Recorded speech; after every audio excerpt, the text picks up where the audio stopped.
Today's problem, shoes. Today's solution, wall-mounted shoe rack.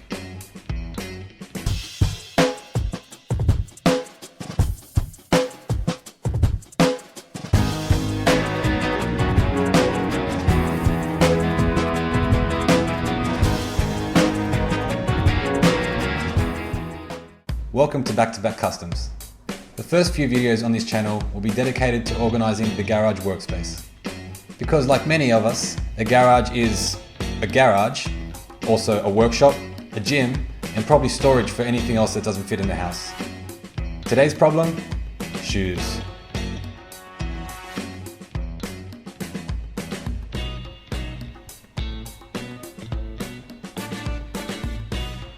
Today's solution,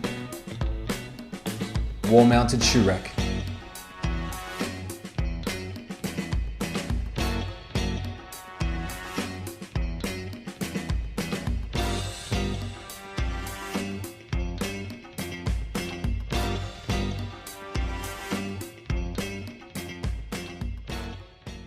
Okay, so here we go.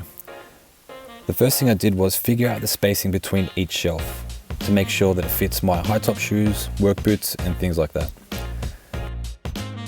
Then, using an offcut the same thickness as my shelf, I marked the area to be cut.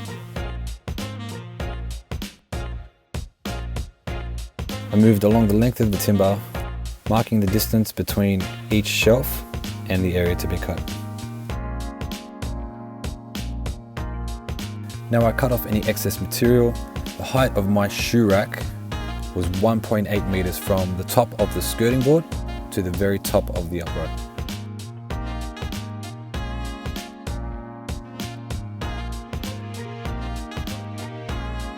Now, using the depth stop on my miter saw, I set the depth to 3/4 of the overall thickness of the material. That way, it has enough support for the back of the shelf.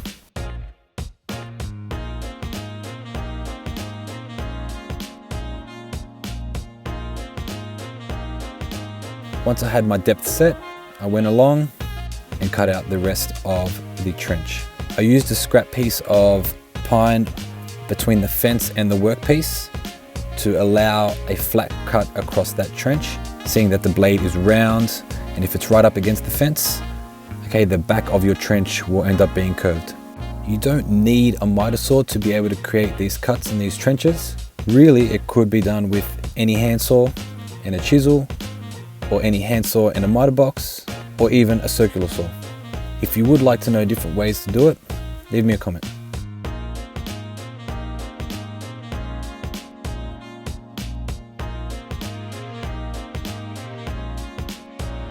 Doing a few test fits, making sure it's snug.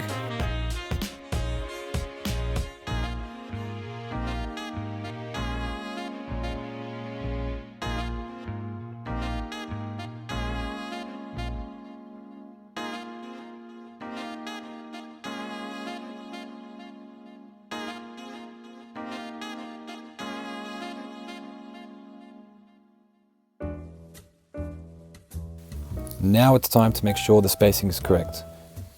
Now the way I planned it was to have 3 pairs of shoes in the center and then one either side of the uprights.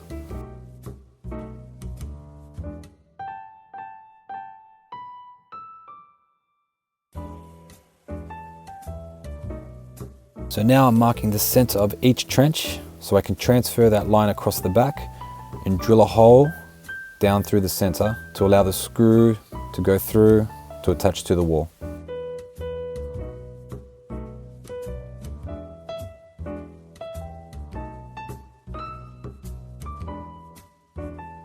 Now you can add as many screws as you wish. I used 3, one at the top, one in the center, one at the bottom, and then I figured if it didn't look strong enough, I would add some more.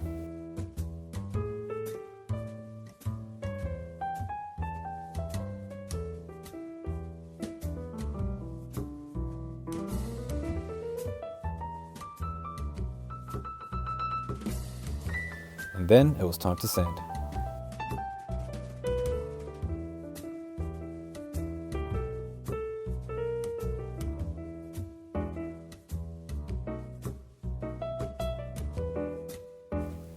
These are the wall anchors I used. As you drive in the screw, it pulls that vertical foot and clamps.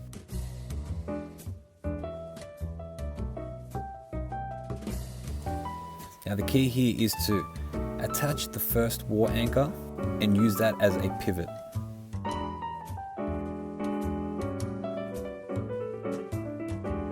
Now when that's able to pivot, then you can start squaring it up. With the remaining 2 holes, the one in the middle and the bottom, drive a screw all the way through until the tip of the screw is sticking out the back. Then you want to get your level, square it up, and then push into the gyprock, and the tip of that screw will mark your points on the gyprock.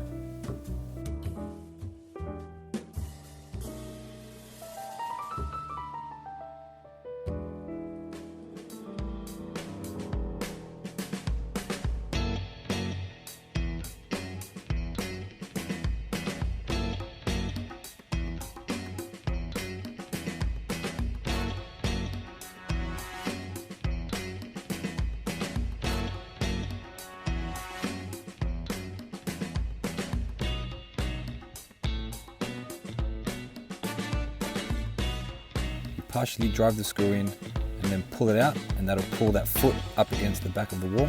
And then once that's done, you can take the screw out all the way, pass it through your upright, and then back into the anchor, attaching the upright to the wall.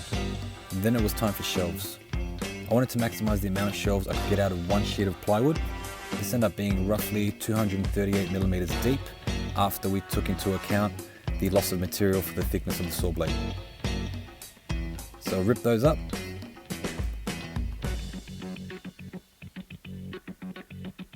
Quick test fit, and then gave them a quick sand. Now you can finish yours however you want. You can stain it, you can give it some type of polish or varnish, you can paint it to match the surrounding area. For my purposes, I don't mind the raw plywood look.